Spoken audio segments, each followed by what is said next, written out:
Lint-free cloths are not a part of this video, but it's a good idea to buy some.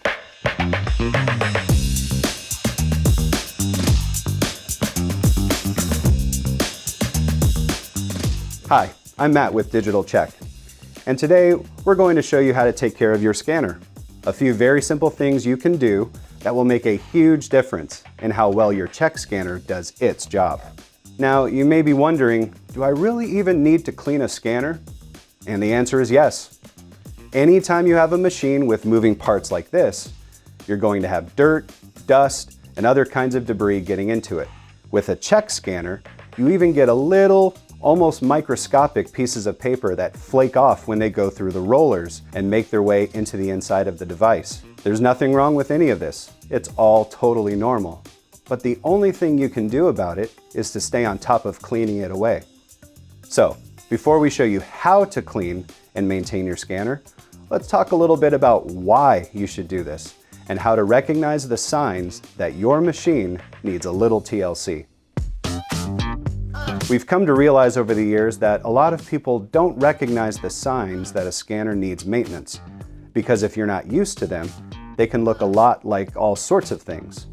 Sometimes it can look like something's seriously wrong, and then you'll try these expensive repairs, which is what we want to avoid.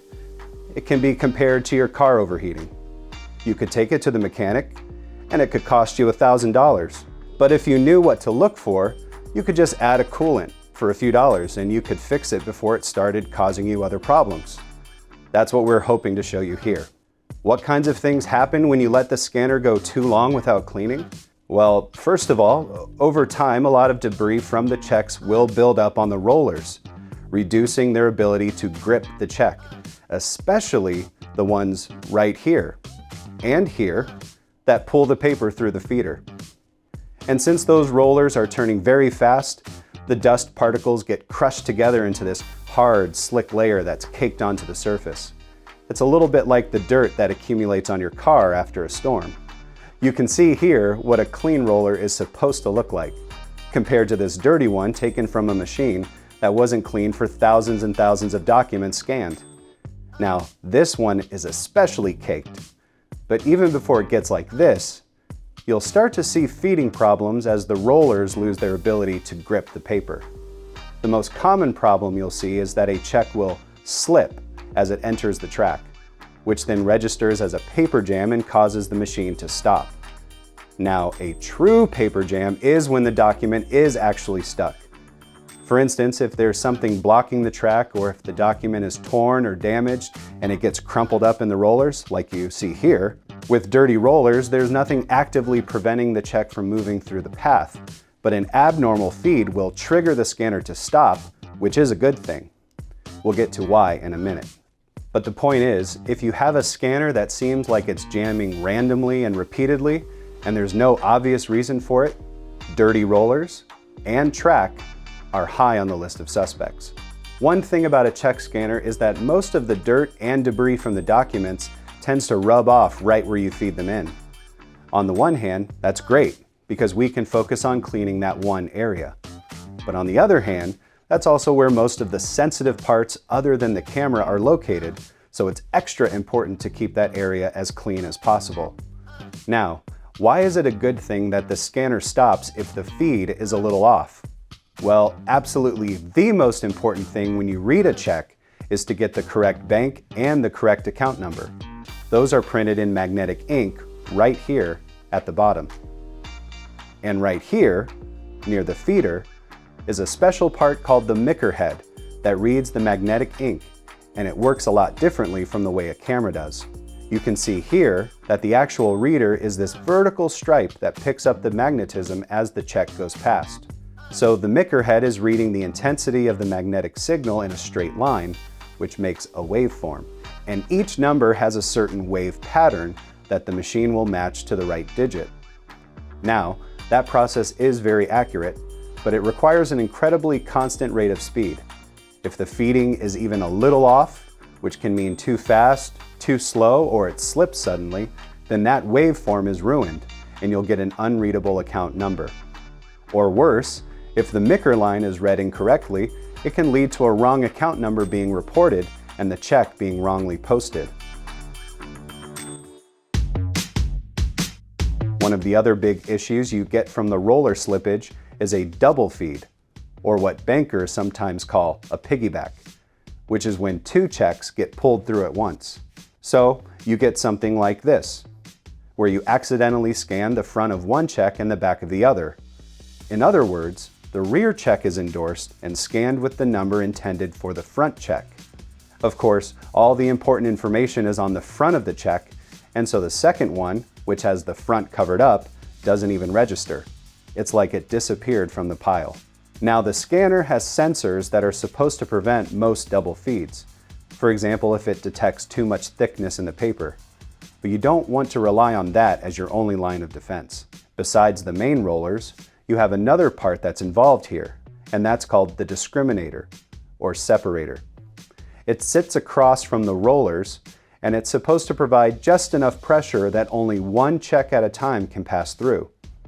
And over time, that can become dirty and worn down too, and then it gets a lot worse at its job. And you can see how slick and worn this one is on the side where the paper rubs against it. When that happens, they're made so that you can just turn it to a fresh side and keep going. When we talk about the hidden costs of not doing maintenance, these types of what I would call critical errors are responsible for most of that. Most of the time you'll see minor issues, like the paper getting stuck in the track that you have to clear it out, or you'll need to spend a few seconds looking at an image and manually verifying it's correct. But when you get things like an incorrect digit in the account number, or check that disappeared from the queue because of a double feed, then you can actually end up with money in the wrong place. And not only does that get very expensive and time-consuming to sort out, but often it will impact your customer and the perception of your bank. Most of what we've talked about so far is what happens when the rollers and components right near the input hopper get dirty and worn down, and for good reason. As we mentioned, the majority of the dirt and debris ends up right here, near the feed mechanism, because that's the first place that comes in contact with it. So, in the automated cleaning process that's used on our newer scanners, that's why you see this scrubbing motion that gets that area extra clean. On older models without the self-cleaning, most notably the TellerScan TS240, this is also why the instructions say to hold the card in place for a few seconds while the front rollers spin over it. We've covered some of the more common feeding issues that can happen without regular cleaning, but let's talk about a few others that can happen within the scanner. We mentioned the double feed detector right near the feeder, but there are also 3 or 4 other sensors around the paper track. These simple sensors detect the document's progress through the track. But if one of them gets covered with debris, it can detect a piece of paper that isn't there, causing the scanner to stop feeding. A simple cleaning using a digital check cleaning card is usually enough to get these sensors clean, but it's good to know about them in case they need more attention. The other big issue you see sometimes is ink or other debris on the camera glass. And this is one that can really make you think something's wrong with your scanner if you don't know what you're looking at. Because of the way the sensors take an image as the check goes past, even if there's a tiny speck of dust on the glass, it gets repeated across the entire length of the picture, and you get something like this. A lot of people think their camera is failing or the whole scanner is ruined, but thankfully this is easy to fix. We'll demonstrate it here. What I'll do is just make a tiny mark on the glass here with this dry erase marker. Don't try this at home, obviously. And then you can see what the result is. We run the check through, and you can see there's a streak all the way through it. Thankfully, this is nothing a regular cleaning can't deal with. And when we're finished, it's actually cleaned it so well that you don't see any streaks at all. If you look at the digital check cleaning card, you'll obviously notice it's got these raised bumps in kind of a waffle pattern. In fact, we even call it a waffle card. And then we all get hungry. And there's a reason for that, which is that these bumps give the card extra thickness, so it's pushing outward and contacting both sides of the track the whole way through. With a regular flat card, you don't get that. There are places where it'll only hit one side or it might miss a spot completely. So in testing, we found that this design is more than twice as effective at removing dirt, especially in areas like the camera glass, where it's really important to get both sides completely clean. If your problem is related to the scanner sensors being dirty, A cleaning card is going to fix it most of the time, but there are a couple of cases where some extra steps can help.